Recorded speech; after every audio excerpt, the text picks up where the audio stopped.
Have a good day mga kananay. So for today's video mga kananay, magluluto tayo ng suso.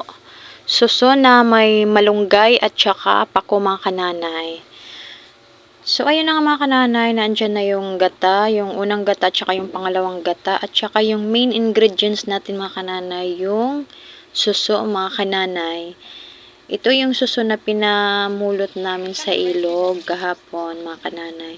So, ayun nga mga kananay, magigisa na tayo ng luya at saka isunod naman natin ang bawang mga kananay. And then mga kananay, pagkatapos ng bawang ay isunod naman natin ang sibuyas.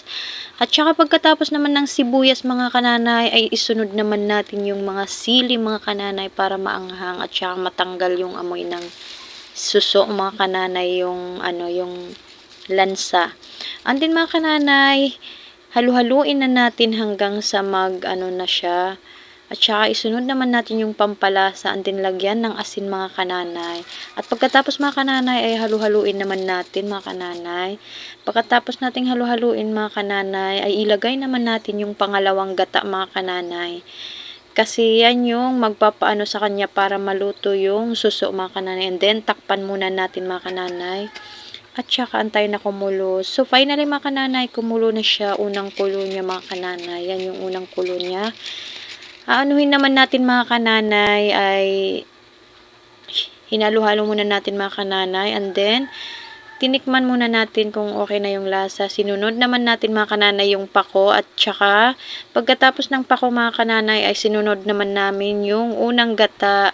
Yan kasi mga kananay yung nagpapakrimi sa suso mga kananay, yung unang gata mga kananay.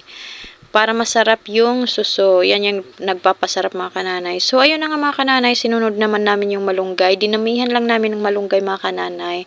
Kasi mahilig din kami sa malunggay para masustansya din yung kinakain namin. Lalo na ako na bagong panganak mga kananay, may nagpapa-breastfeed. So ayun na nga mga kananay, hinalo-halo ko na mga kananay para maluto na yung malunggay mga kananay. At saka pagkatapos namin halu-haluin mga kananay ay tatakpan ko muna yan nang maluto na siya mga kananay. So ayun na nga mga kananay, luto na siya at okay na yung lasa niya mga kananay. Masarap na siya mga kananay. Sa probinsya talaga mga kananay, pag masipag ka lang mamulot ng suso, may uulamin ka na, nakatipid ka pa mga kananay. Ganito sa probinsya mga kananay. Masarap na suso mga kananay, luto na siya, lutong-luto na talaga siya mga kananay at okay na yung okay na yung itsura ng mga gulay mga kananay. Green na green pa din siya mga kananay. Halatang fresh talaga siya na nakuha yung mga gulay mga kananay.